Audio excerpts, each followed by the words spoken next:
A nation can survive its fools, and even the ambitious, but it cannot survive treason from within. They've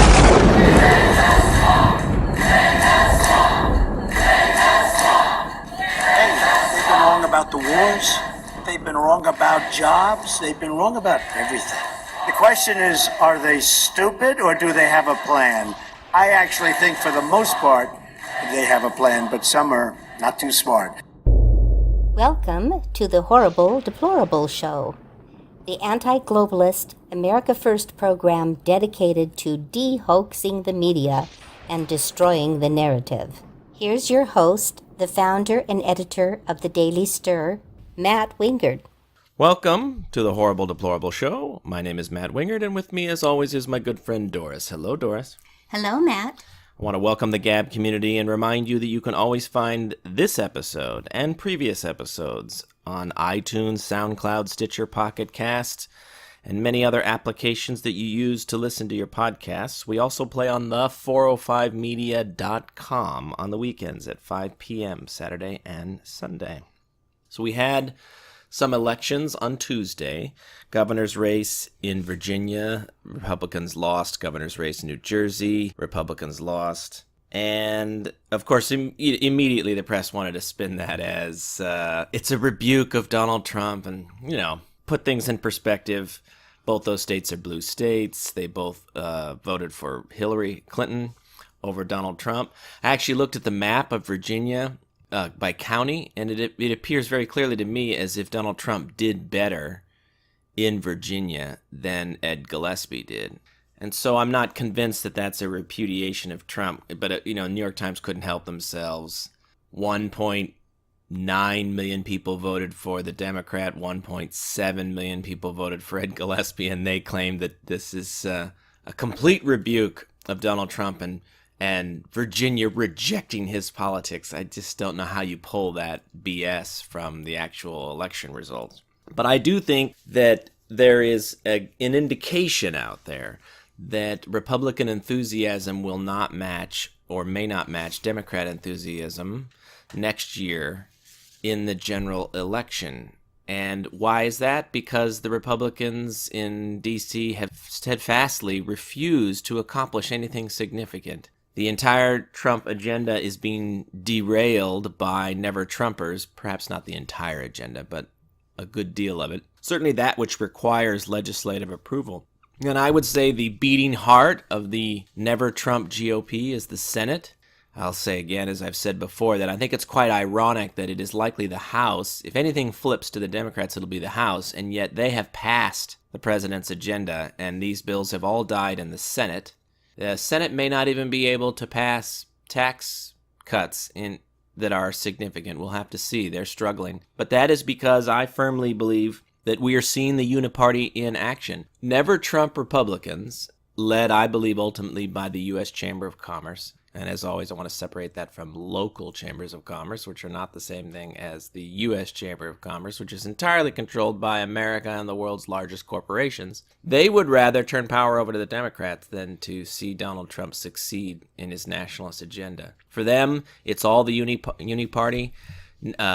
Chamber of Commerce Republicans are preferable to Chamber of Commerce Democrats, but either one is preferable to Donald Trump. And so what you're seeing is that the only thing that can really get through in D.C. are judicial appointments, which is a accomplishment geared towards social conservatives, and then perhaps the tax cuts. And of course, deregulation is certainly not being stopped because that is all stuff that the U.S. Chamber of Commerce is perfectly fine with. When it comes to the trade deals and when it comes to immigration issues, that stuff's kind of at a grinding halt. Very little progress that you can actually see anywhere, and that is because that's not what the chamber wants. What does all this mean? It means that ultimately 2018 is going to be very important. The primaries are very important. I think that Bannon was absolutely correct to target every single Republican senator. He's leaving out Ted Cruz. I'm not sure that I would, but he's otherwise targeting every single Republican senator who's up for re-election. And I think he's right to do that because, as I said, I believe that the Senate GOP is the epicenter, the beating heart of the Never Trump movement. You know, Tuesday's elections was really interesting because there are a number of women, minorities, gay and transgender people who are solidly aligning with the Democrats. Here's a little group of some that were elected on that day. In Virginia, we had the first openly transgender person elected to the U.S. legislature. We have the mayor of Helena, Montana, is a Liberian refugee. On the Minneapolis City Council, they elected a black transgender activist. The Topeka, Kansas mayor is an Hispanic woman. And we have the first Sikh mayor of Hoboken, New Jersey. So Americans, liberals, are focusing on racial, gender, and sexual identity in their ever-expanding move towards socialism. Will they be successful against the universal appeal of capitalism, or do the majority of our citizens even believe in capitalism anymore, Matt?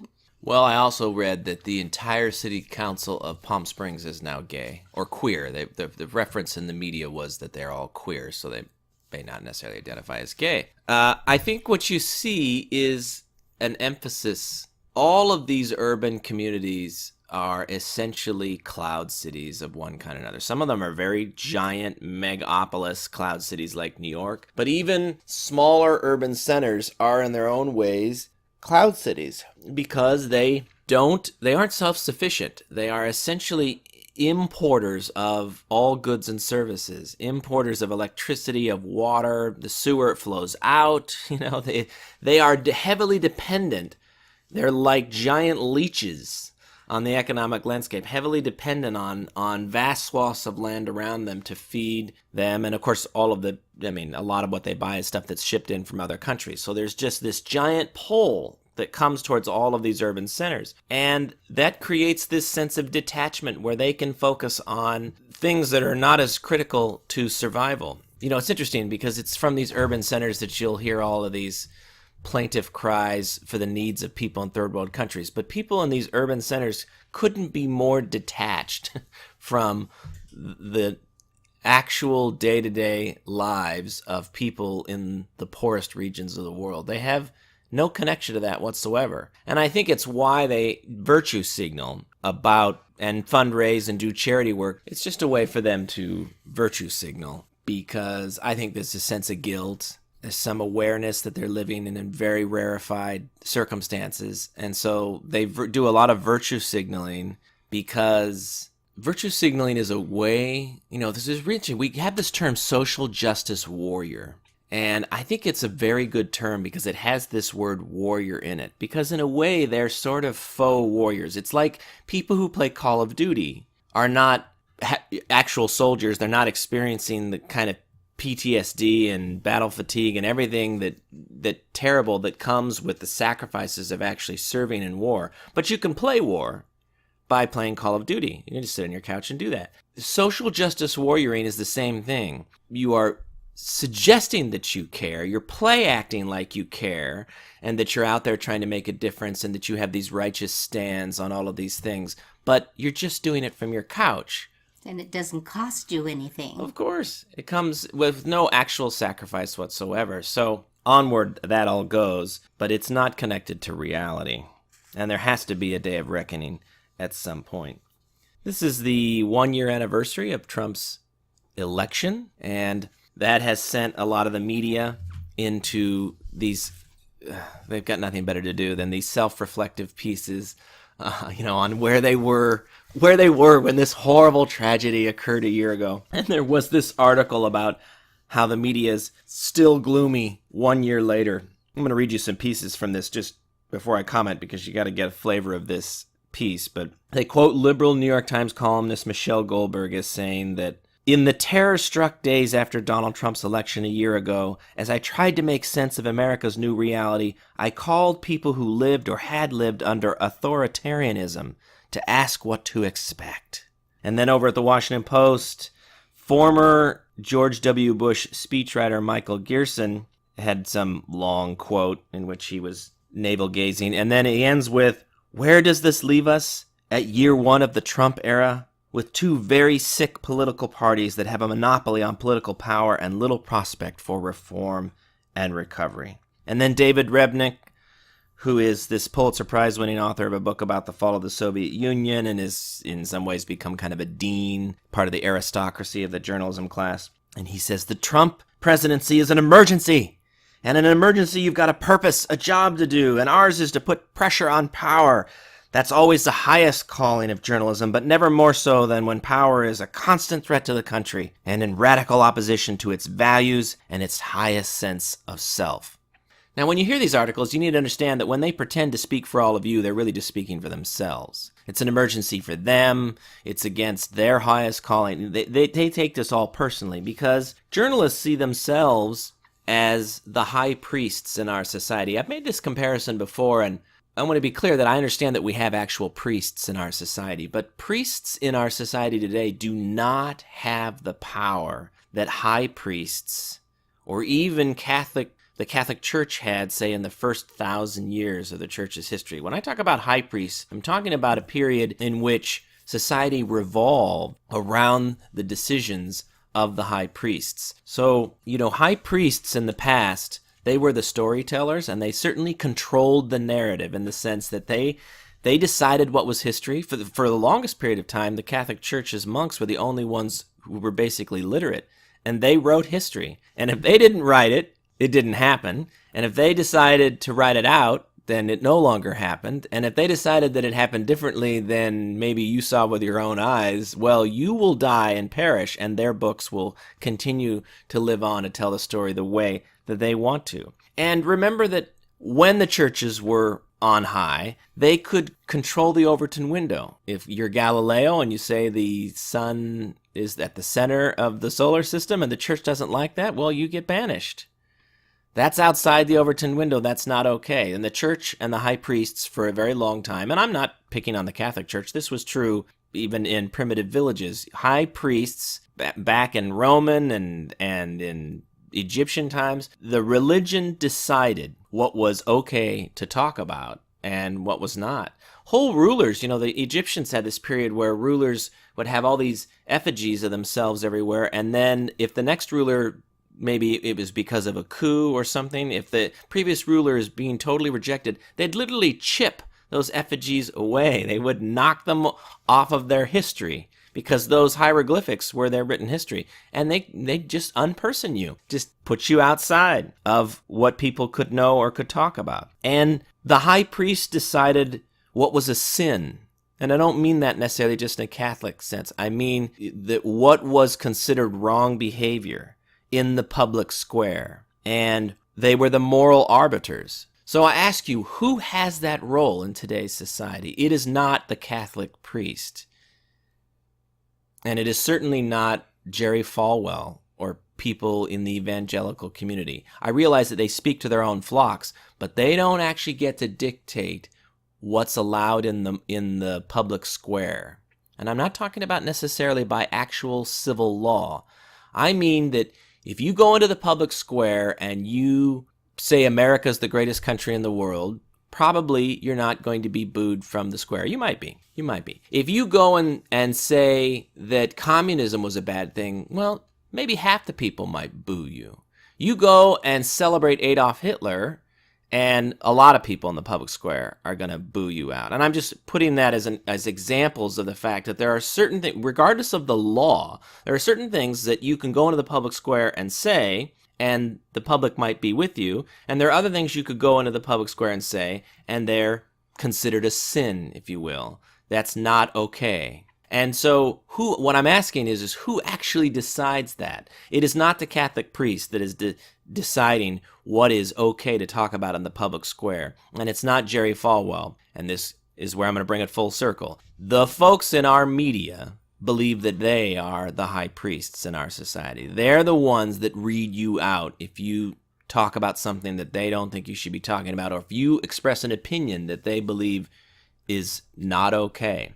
They are the moral arbiters in the public square. And it's this high priest status that's been so jeopardized recently because Donald Trump just completely ignored them. Remember, during that campaign, They believed that they had the power to knock anyone out of the primary. If they simply focused like a laser beam all of their garbage press on one person, they could annihilate that person. Why did they believe that? Because they had a long history of being able to do that. So why wouldn't they believe that they could do that? And Donald Trump was impervious to that. Literally, no matter how much crap they threw at him, he just powered on.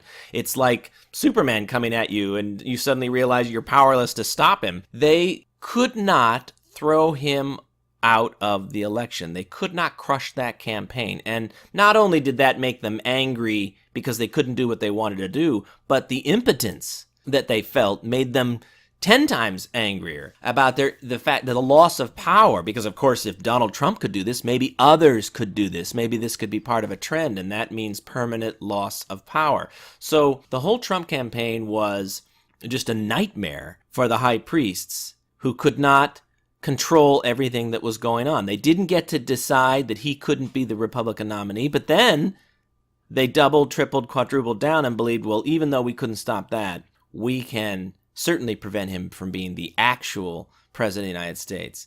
And that's where all the hoax polls and everything else came from, where they kept claiming and kind of trying to drive the sheep in the middle away from Trump by continuing to suggest that his election was impossible. The polls showed repeatedly that it's impossible. That stuff is all aimed at folks in the middle, not the hardcore who know they're going to vote for Hillary Clinton, or the hardcore who know they're going to vote for Donald Trump or whoever the Republican nominee is. There are 20% or so of the voters in the middle who are much more sheeple than the others, in that sometimes they vote for Barack Obama, sometimes they vote for Mitt Romney, sometimes they vote for Al Gore, sometimes they vote for George W. Bush. They're not that ideological, but they're sheeple, and sheeples travel in herds, and there is a herd mentality. And what the press always tries to do is to show favor for the candidate they want to win by suggesting that it's a fait accompli. And so what you saw in the months leading up to the election with the poll results was this just constant narrative of Trump can't win. He's not going to win. You don't want to waste your vote on him, to drive those sheeple votes towards Hillary Clinton. But you know who ended up with the power was Hillary Clinton, because the moment she called the sheeple deplorable, she was more powerful than the media, and it cost her the election. That was certainly probably the greatest of all of her many, many mistakes. I think, but generally there was just an arrogance.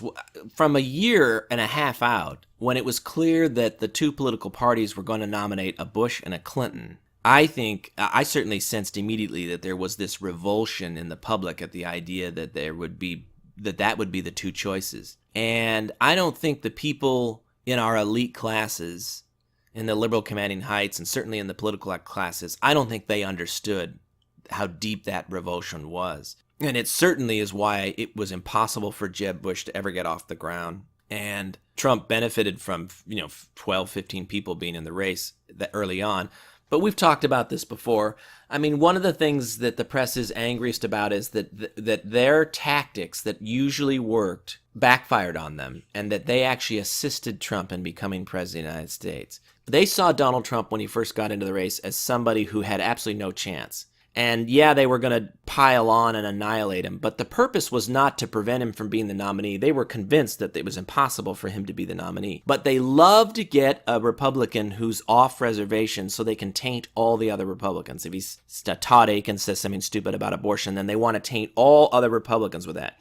So when Donald Trump came on the scene as a collective force, they were convinced that they could use Donald Trump and his un-PC language and all of the inartful things that they were sure he was going to say as a way of preventing the Republican nominee from ever being able to win the general election. So essentially, they were going to use him as a weapon against Jeb Bush. And so that's why they gave him wall-to-wall coverage, and they covered all of his rallies, because they wanted him to be the face of the Republican Party for the sheeple, because in their mind, they were going to take every horrible, despicable thing that Trump said about immigrants or anyone else, and they were going to make Jeb Bush wear that.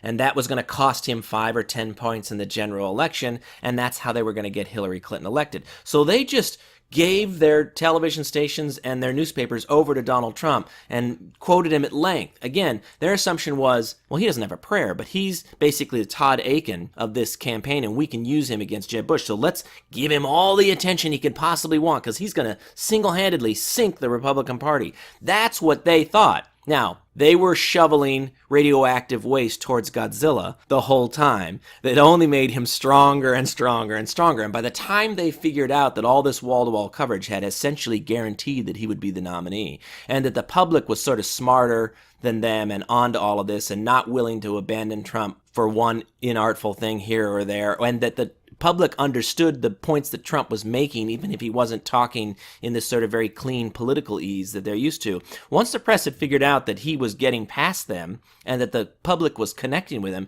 and that they had essentially put him in the first position in the primary, then they freaked out and they began to not give him so much coverage. And of course, they got even more hysterical in their denunciations, the Hitler comparisons, all of it. But it was too late, and he was well on his way to being the nominee at that point. So a lot of the anger that you saw in the general election was that they were now fighting a beast that they had created or had helped to create. And they were angry at their own role, that they could be used like that to help Godzilla tear the city apart.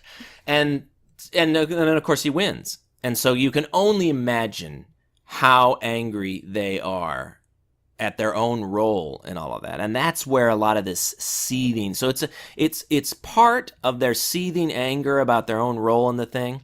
And then it's also this he represents such a disempowerment for them, because they literally used every tool they had in the toolbox. Imagine if you go into one of these guys who loves tools and he has this expansive garage and he has every tool that's ever been invented and it's neatly arranged on the walls and labeled. And you think, boy, this guy could build anything. I mean, he's got a tool for everything. That's the way the media views themselves. They believe they have this vast garage of tools and that they can build or destroy anything. And they literally took every single tool off the wall and chucked it at Donald Trump. Just imagine that garage full of tools just in a big pile outside. They literally threw everything. And then when that didn't work, they tore the sheetrocking out of the garage and threw that at him. And then the 2x4s until the whole garage had collapsed in a heap. That's the analogy I'm going for here. And Donald Trump still wins. And so the impotence they felt on election day, that literally everything that should have worked, each and every one of the things they did by itself should have worked, and yet all of them collectively did not work, and he won. What country is this where I'm no longer the high priest, where I don't control everything that's going on around me? The GD mob has taken over, and it's literally that moment. And if you're a fan of history, you've read this, Savonarola and lots of other, Rasputin and lots of other kind of cultish or religious figures over the centuries and the millennium. And they have this tremendous heyday where they're convincing everybody and everybody's coming towards them and their numbers are growing and they have tremendous influence. And then the dam breaks. And suddenly they don't. And they're almost always devoured by the mob. They're carried away and burned at the stake or very viciously murdered because it's all a hoax. It's all some elaborate magic trick. And they've been spinning the plates for as long as they could. And then eventually it all comes crashing down on them. This is the experience that the mainstream media has been having. All this control and power, all of this hoaxing and, drunk with their own power and being able to influence everything, but not really having any actual talent. Remember, they don't actually do anything. It's all just magic, right? And suddenly the mob has turned on them. And the mob is building these wooden pyres and getting ready and basically burning them at the stake. They're ignored. They've melted in a very short period of time. And that, creates a sense of bewilderment and anger and frustration and a kind of a clawing desire to get back on top of the mountain, which cannot happen for them. So all of that to kind of describe why I don't believe this anger ever goes away. I think the way Donald Trump is treated by the media will be the way he'll be treated by the media, not only until his last day in office, but even afterwards. Believe me, long after he's out of office, they will write books and books and books because they want to set the history. He's going to be the Hitler of our time. And they are intent on making sure that they hammer that into stone. And so for those of us who love Trump and support him, this is going to be a lifelong battle because they're never going to stop. They're looking forward to the day when there are younger generations that didn't even know Trump. So they have to rely on the liberal commanding heights to tell them what happened. And do you think they're going to tell the story the way we see it? No. They're going to get those kids into those grade schools in 10 and 15 years, and they're going to tell them about this horrible Hitler that rose to power in the United States. And they're going to write books. They're going to fill libraries with books running him down. Because if they can't win at the time, then they'll win in the history. And that's why, this process of disempowering them has to go on and on and on. We have them on their heels, and we have to keep pressing. Trump is a major historical figure, and he has single-handedly exposed all of America's internal enemies. We have work to do next year cleaning out the GOP stables. So I saw that there was this BuzzFeed reporter. This got my attention because we just talked in a previous podcast about the 100-year anniversary of communism. And this BuzzFeed journalist said that the Trump administration focusing on the victims of communism, that's just a talking point used by white nationalists, he said. And he got a fair amount of pushback, and he eventually deleted the comment on Twitter and apologized, and he said he misinterpreted the president's declaration and did not mean to minimize the suffering of victims of communism. He says, quote, "I didn't mean it in any way to diminish the many real victims of communism, and my tweet was a bad misinterpretation of the president's declaration. I've deleted it. I cover white nationalists, and they use that language a lot, which is why I made that very dumb mistake." End quote. So this is Trump derangement syndrome in the extreme. But I think it's interesting that imagine if he had tweeted something pro-Nazi, like, I don't understand why anybody's condemning all of the victims of Nazism, right? Not only would he be forced to apologize, but he'd probably lose his job. I mean, he'd be completely read out of public society, because that's verboten and outside the Overton window. But it is still within the window to hesitate and to vacillate on the mass slaughter, the genocide of communism in the 20th century. Sure, he had to apologize, but he still got his job. I mean, he was basically slapped on the wrist, given a timeout for 10 minutes, and then he's right back at it. And I think it's worth reminding people about how far left our media is. That he could say this, and that I'm sure there was actually a lot of agreement out there, and that even for those who disagreed, basically this was a slap on the wrist. And as I've said before, there's only a tiny monument to the victims of communism in Washington, D.C., shows you just how far left the people in the liberal commanding heights are and how controlled the narrative is. And it goes to my point about writing the history about Trump long afterwards. I mean, communism as a force has been dead since basically 1990, 89 to 91 or so. And yet now we're in the phase where the history gets written about it. And what you see is they mostly don't write a lot of history about it. Not a lot of interest in documenting what happened. Now, how many books about Hitler have been written? Lots. Thousands, tens of thousands books have been written to document the rise of Hitler's form of fascism, National Socialism, and to paint them as absolute evil. And yet, the communism killed 3 to 4 times as many people. And there's not as much of an interest in documenting that and telling those stories. I mean, there are literally just a couple of dozen movies made about the horrors of communism behind those walls and the Iron Curtain. But how many movies can you think of that have evil Nazis in them? I mean, they're in the hundreds and hundreds and hundreds. So it shows you their ability to provide an emphasis and decide what's important. And I still remember to this day, back when West Wing was on, I read some interview with Aaron Sorkin, the creator of that show, where he just came out and said, somebody asked him if there would ever be a Republican version of the West Wing, and he said, I can't imagine that because every screenwriter in Hollywood is a communist, and I don't think anybody would know how to write that show. And they just moved on as if that was a totally normal thing to say in a conversation. But it stuck with me, and I've never forgotten it. For him to even suggest, even if he was a little bit of humor in that, even if he was joking a little, but for him to say that every screenwriter in Hollywood is a communist is essentially him telling you that whatever the median viewpoint is among all of the screenwriters, it's far left. It's far, far left. And they're the ones writing all the dialogue for the television shows that you watch and all of the screenplays for the movies that you see. And you have to be aware of that. Notice that academia So I've talked about the media, I just talked about Hollywood. Academia is the trifecta of the liberal commanding heights. Academia is fine with people like Ward Churchill and former weatherman Bill Ayers being on their faculties. And I'm just naming two people. There are literally hundreds and hundreds, if not thousands, of far left radicals in academia. And they're completely comfortable with that, which tells you, again, when we're talking about Hollywood, when we're talking about the mainstream media, the Washington Post, the New York Times, NBC, ABC, when we're talking about the colleges and university systems and all of the faculties who write the history books, the average, the median person in those groups is way, way far left. They have real radicals like Bill Ayers and Ward Churchill. But for those people to go to cocktail parties and to hang out, that means that the right side of that spectrum is probably a Chuck Schumer type Democrat. In other words, the most conservative members of these groups are probably Nancy Pelosi, Chuck Schumer type Democrats.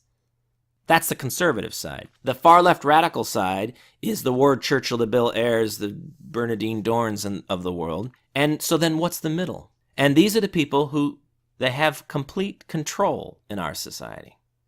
So Veterans Day is November 11th. That's Saturday. And never really sure how to commemorate that. I hope that everybody will take some time at least to think about it. If you know of any veterans in your family or in your circle, take a moment to look them in the eye and thank them for their service, especially people who saw combat. Because it's one thing to serve in the military.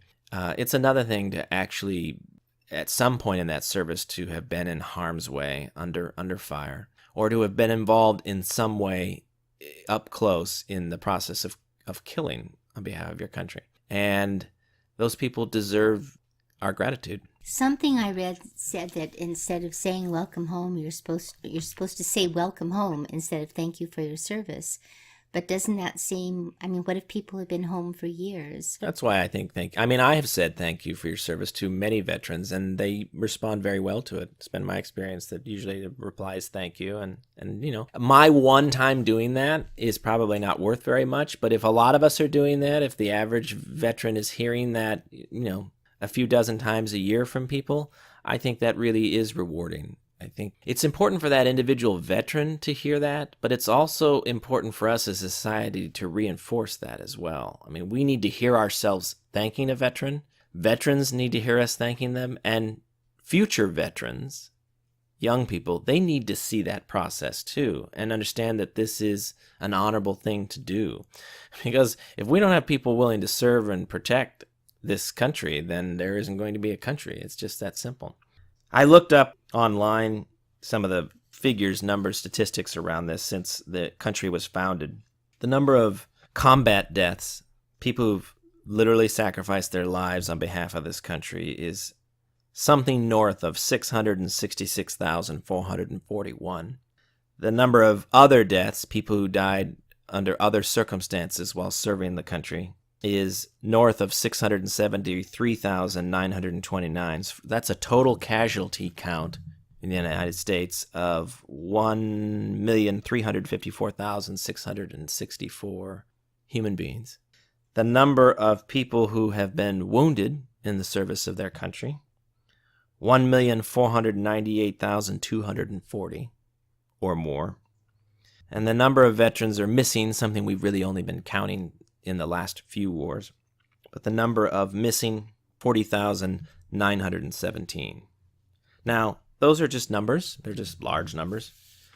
But each one of them was a baby once, held in the arms of their mother, raised in a family somewhere in this country, or perhaps there's some immigrants involved. They might have actually been raised in another country and immigrated here. And they made an affirmative choice. Even if they were drafted, they made an affirmative choice to enter the military and to listen to their drill instructors and to get to drill and train. And then when someone at some point pointed off in the distance and said, that's where we're going, they went. And based on the numbers I just gave you, a lot of people never came back. Some of them buried where they fell. We have cemeteries all over this world.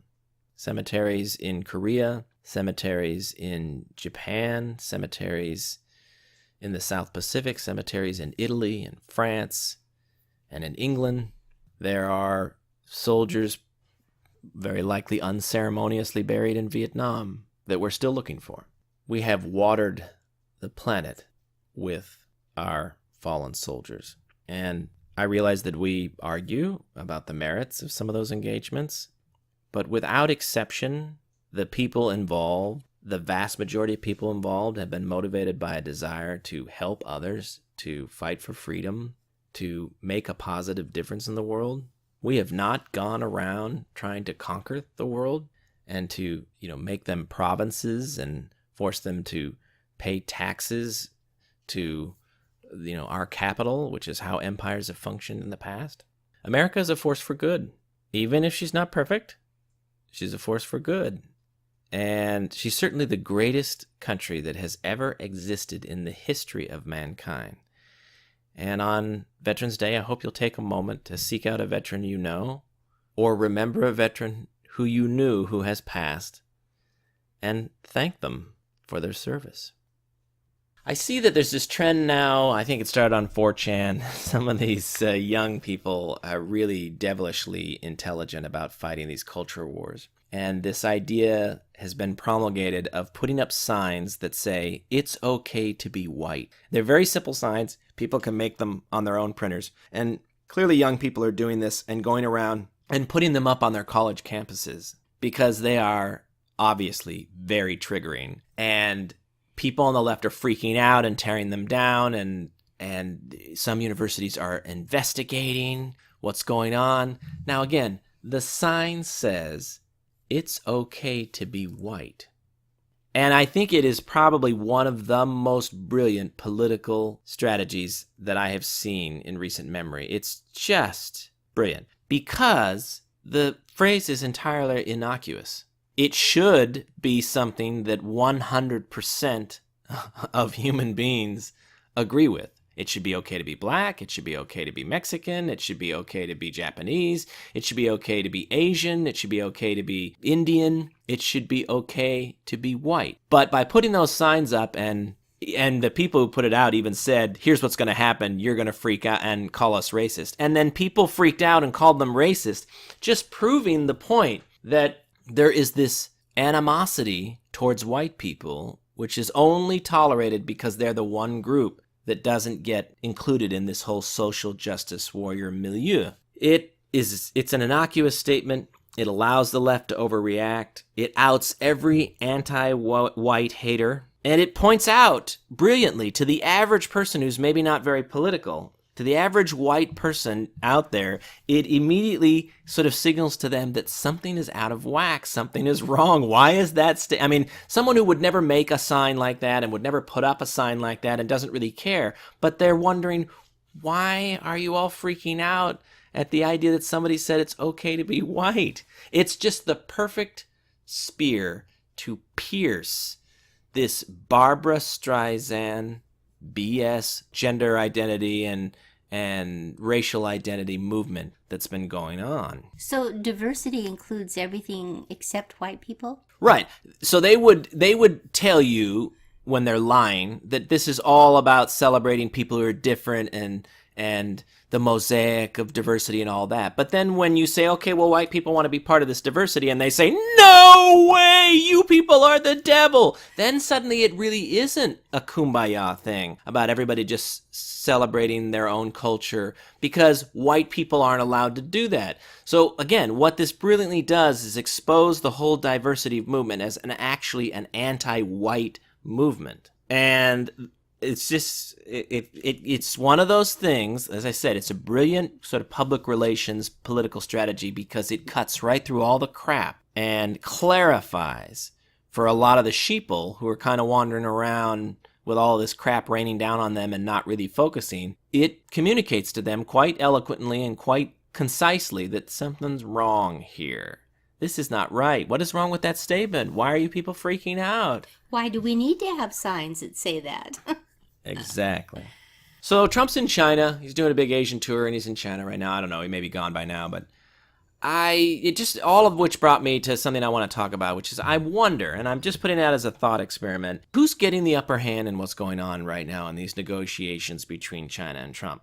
Right now, the suggestion is that, Trump has developed this great relationship with the president of China and that they're making inroads together. But I have a concern that maybe the Chinese, who I never underestimate, have quite brilliantly outmaneuvered the president. And so we'll see. Time will tell. We can't know right at this moment, but we'll see going forward. And here's my concern/theory. Trump came in and ran on a very hostile towards China position where he was going to hold them accountable for the way they rape us economically. And he was not afraid of engaging in a trade war, something that I think the Chinese knew was sort of their soft underbelly. They were going to lose any kind of direct confrontation over that because their manufacturing base is so reliant on our purchasing power and having access to our markets.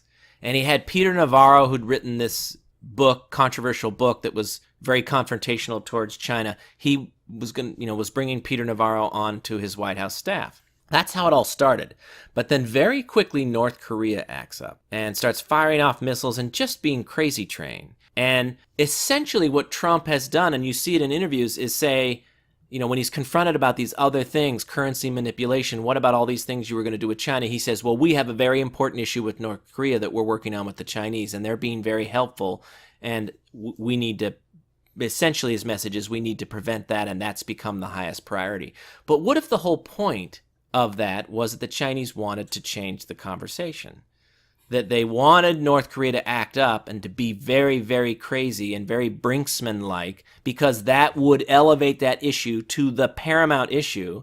It would make everything less important, and Trump would be willing to go softly or to negotiate away or to delay other things in order to get resolution on this.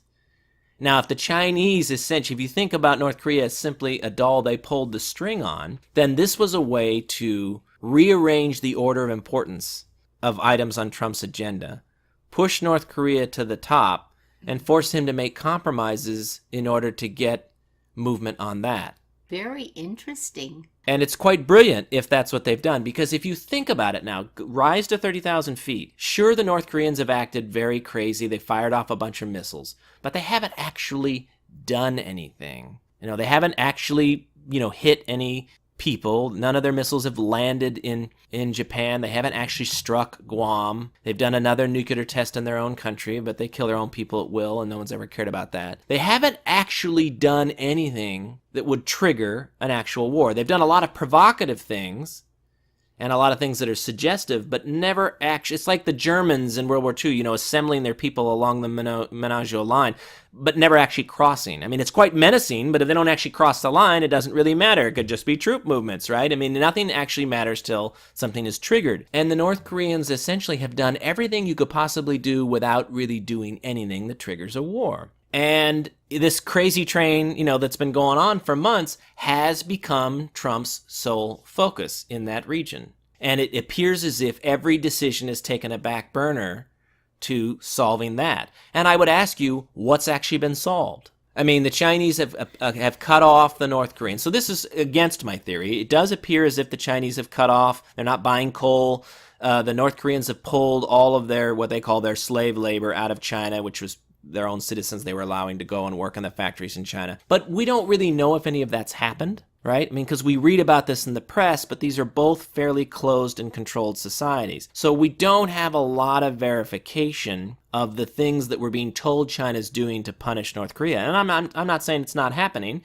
I'm just saying that we don't know whether it's happening at all, and we don't know if it is happening, to what extent or how severe it actually is. So again, I ask, what has actually been done to rein in North Korea, other than North Korea has simply reined in itself? I mean, they haven't been acting out for a month or two. Now, is that because the Chinese are actually an adversary and are putting pressure on them, or because the Chinese have simply stopped pulling the string for right now? So my concern is that this may be a very brilliant long-term strategy by the Chinese to simply keep Donald Trump distracted.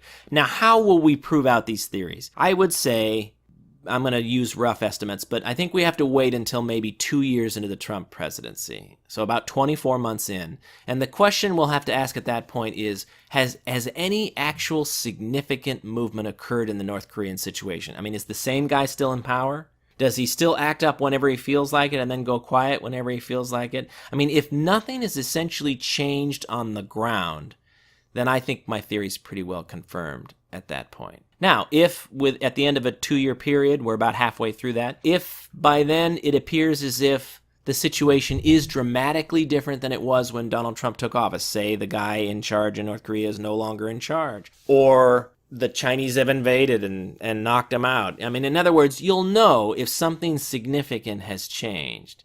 And if it hasn't, then, again, my concern is they've shoved all of this other stuff that he was going to do to confront them aside and gotten him to focus on the shiny object. And I'm not entirely faulting Trump for that, because, you know, when the North Koreans are firing missiles over the Japanese island, you do have to take that seriously. The Japanese take that seriously. It's not like it doesn't become the most important issue. Obviously it does. But I guess I'm suggesting that if at some point the administration believes, as I do, that the Chinese have control here and that this may be their strategy, then I think you have to deal with them on 2 tracks. You have to continue to act as if North Korea is the most important issue and continue to negotiate with them and do all that stuff that he's doing. But I think you press ahead on your other Chinese agenda trade-wise.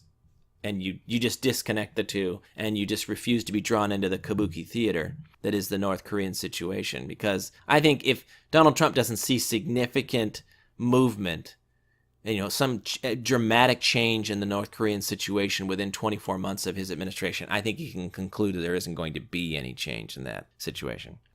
So I see that Donna Brazile has come forward and said a lot of unflattering things about the DNC and Hillary Clinton. Why is all of that happening? Her confession that she was actually concerned about Hillary's health, her confession that Hillary actually had a contract that gave her control over the party, which means that the whole thing was rigged, as the Bernie Sanders supporters. So again, all of the things that Trump supporters and Bernie supporters said that the media and the Clinton Crime Inc. folks all claimed was not true. It's all been proven out. And now, of course, the media acts like, well, everybody knew that. You know, it's no big deal. I mean, please, you know, she confirms everything. Why now, though? People are wondering why take out the Clintons and all that. Well, I mean, the Clintons are sort of refusing to go away. I think the Democrats have figured out that they most certainly don't want her to be the nominee in 2020. And so she serves no purpose. I mean, a lot of people have been sort of treating them like the Weinsteins. You know, when Harvey Weinstein had a lot of power, people didn't want to cross him. When he suddenly didn't have much power, then hundreds of people can come out and tell all their stories about him. It's the same thing with the Clintons now. I think the dam is breaking, and it's being encouraged to break because they want them damaged, they want them hobbled, they want them pushed off to the sidelines so that they are not involved in the 2020 process at all, and the party can move forward in, you know, their number one priority is to try to defeat Trump. And I think they think that if Clinton's the nominee, or even if the Clintons are involved, that they're going to screw that whole process up. And so it's time for their dirty laundry to be thrown outside. I think also that some of this is the identity politics within the Democrat Party. Donna Brazile is black, and I think that, you know, a couple of the people who are most prominently spoken about for the nomination in 2020 are Kamala Harris, the black senator from California, and Deval Patrick, the black governor of Massachusetts. And so I think you're also seeing her sort of take one for the team. She's out there firing a salvo at the Clintons to get them out of the way, because there are people in the party who think that the road that Obama showed them the way to get elected, that it's essentially you put up a minority and they got this tremendous black turnout when Obama was the nominee. And I think they feel like if they nominate another black candidate, that they'll get that turnout again. I think they're kidding themselves, because the black turnout that came out was for the first black president of the United States. The idea that you're going to get that same level of enthusiasm for the second black president of the United States, I don't see it. Well, how about a transgender, the first transgender? I don't think they're ready to go with transgender at a national stage. But Kamala Harris would be both a woman and a black woman, right? So, I mean, I think she's probably the most likely nominee at this point, although there's just so much time that, my caveat is that I'm not predicting her as the nominee. I'm just saying that if that process were to start today, she would be in the pole position to get that. And I think they feel like that's their woman candidate. That's the first female president that they want. And at the same time, they feel like they can drive high black turnout by the fact that she's also black. So where is she now? She's a senator from California. Ah. So we'll see on all of that. All of this outrage over Donna Brazile, it's all phony. And everybody was willing to be silent about that kind of unethical activity because they don't want to rock the boat, hurt the cause. Democrats have shown us time and time again how united they are in their march towards communism, that there's nothing they won't tolerate. And I will say I'm always impressed with their ability to remain united. And Republicans, well, those of us who have to get our nominees from the other side of the aisle, it's dispiriting, the lack of ability to be united. So Doris and I saw Thor Ragnarok this week, and I guess my quick review on that is that it's entertaining enough. They've sort of ripped a page from Guardians of the Galaxy, and so it has that kind of smarmy humor, and it kind of follows the same kind of procedure as Guardians of the Galaxy. It's entertaining, but it's really just for fans. I really think if you're not a fan of these Marvel comic stories and Thor, there's probably not a lot there for you. It's visually very impressive, but it's pretty empty calories when it comes to any kind of storytelling. Doris? Well, almost any red-blooded woman wouldn't mind going to see Chris Hemsworth, who played the Thor character. I mean, he's pretty magnificent. And although I wasn't enamored by the giant creatures and the sensory overload, I did appreciate the film's tongue-in-cheek humor.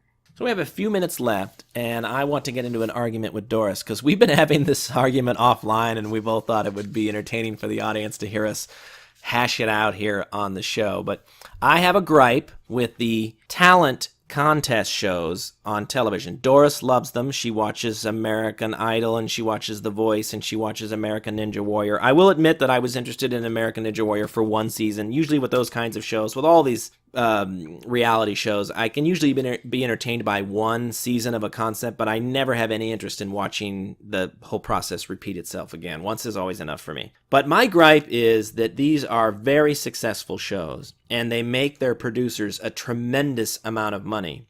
But one of the things that I think drives the creation of these shows is that the amount of money they have to pay the talent is next to zero. And so the producers, it's all much more profitable for the people at the top. When they produce a drama or a comedy, all those cast folks, all the actors are unionized, and there are salaries involved in that. And it's a big chunk of the production budget to pay all those people. Whereas when they do these reality shows, people will volunteer to come and sing in the hopes of having some career in singing. And the Ninja Warrior guys and gals will train for hours and hours and hours, days, weeks, years to get on the show in the hopes of winning. And they don't have to be paid crap. Doris thinks that's perfectly fine. I think they should pay them something. Now, I want to be clear about my argument here. I'm not making the argument for unionization, and I'm not making the argument that any law should force the producers to pay. I'm simply calling them out. I think it's unethical to use people like that without giving them at least a piece of what's going on. They are integral to making the show work, and they deserve to share a little bit in that. I'm not even talking about much. You could pay these contestants $10,000, and that would seem to me to be fine. But to, make them to take advantage of their desire to come and be on TV and all the rest, they spend a lot of time preparing for that, and then they run your gauntlet or they sing on your show. And if you don't make it, on those singing shows, if you're not in the top 5 or so, history is going to forget you very quick. Yeah, you can put it on your resume, but it's not probably going to be much of a singing career there that's going to make any money. Doris, your response. Well, first of all, people that enter beauty contests and talent shows often get their expenses paid, so at least that is done. And contestants who are competing for a money prize don't usually get their expenses paid because at least there's some chance of actually winning money, a good chance. In the case of American Ninja Warrior, contestants do it for the sport and the competition. And those who finish in the top 3 at any stage on American Ninja Warrior get paid $1,000 to $5,000 each. Now, I don't think that was always true. I don't think they've been doing that from the beginning. So, if they have, kudos to them. I still don't think it's quite enough money. But if it's something that's come along since people like me have complained, then I'm glad that they're at least paying them something. Well, and those who make it to the Vegas finals get all their expenses paid plus a small amount of $1,000 or so. And some of the more popular ninjas get endorsement deals. So what was interesting, a few years back, 2 people completed Mount Midoriyama, and only one got the prize money, and they did it on the number of seconds it took them to get to the top. And the public complained so much that the next time they're going to have a dual winner like that, they're going to split the top prize, which I think that's very interesting. So there must be other people that complain as well as you. But you know, sometimes the ninjas get endorsement deals, and fame can have an impact on your job, on your popularity, and your overall self-esteem. And achieving fame as a contestant on a TV show is certainly preferable to achieving fame by murdering people or other heinous ways. I don't disagree with that. I just think, if you're producing a show that's throwing off profits of $50 to $60 million or more, and I made this point last night, if you're one of these producers and your percentage means that you're going to get, let's say the producers are going to split $25 million in profit. You can siphon off $2 million of that and split $23 million amongst you and use that $2 million to pay the contestants. Each of them, there's a lot of contestants that come through. And so, if they make the show, they should get at least $10,000. And a lot of these people, for their time, I think deserve somewhere in the vicinity of $20,000 or $25,000. But again, I'm not advocating forcing anybody to. I just think that it is the ethical and proper thing to do to take a small piece of your profits and share it with the people who are actually making that work. You mean kind of like people in corporations making millions of dollars a year ought to share a little of their millions with their workers? Well, all of that does happen in a lot of corporations. But of course, when you're dealing with a CEO that has tens of thousands of employees and he takes a $25 million bonus check, you could take that from him and split it among the employees, but it won't amount to very much money because of how many employees there are. So, we can talk about CEO pay on another episode. I'm as disgusted by some of those salaries as the rest of you. I think that's more about elites protecting themselves because you see a lot of incompetent people still get huge bonuses. So it's clearly not a reward for competency, and it's a lie when they claim this is the only way to get talented people to take these jobs. That's just bullcrap. So for our listeners out there, would you do it? Would you enter a contest when they weren't paying you? Well, clearly people do. It's not like they're going to run out of contestants willing to do this. My argument is not. I just think they're taking advantage of people's desire to have a small moment of fame and to feel like they matter and all of that. I understand what's motivating people to come and participate, and there are a lot of good benefits they get from just being there. But when you have to fly yourself out to these things, and some of these guys, like Ninja Warrior, will sleep in a sleeping bag for a week beforehand just to get selected to go through there, and then to not be paid, even though they're going to use your image on television to produce millions of dollars in profit, to not be given even a small check as a thank you it's unethical. It's not right. We're just about out of time, but you can find past episodes of this show on iTunes, SoundCloud, Stitcher, and Pocket Cast. This is a labor of love, but we need to grow, and so I'm hoping you'll share this podcast with one friend. Hello out there to Germany, listening to this podcast. Trump supporters, you are not alone. Goodbye, Doris. Goodbye, Matt.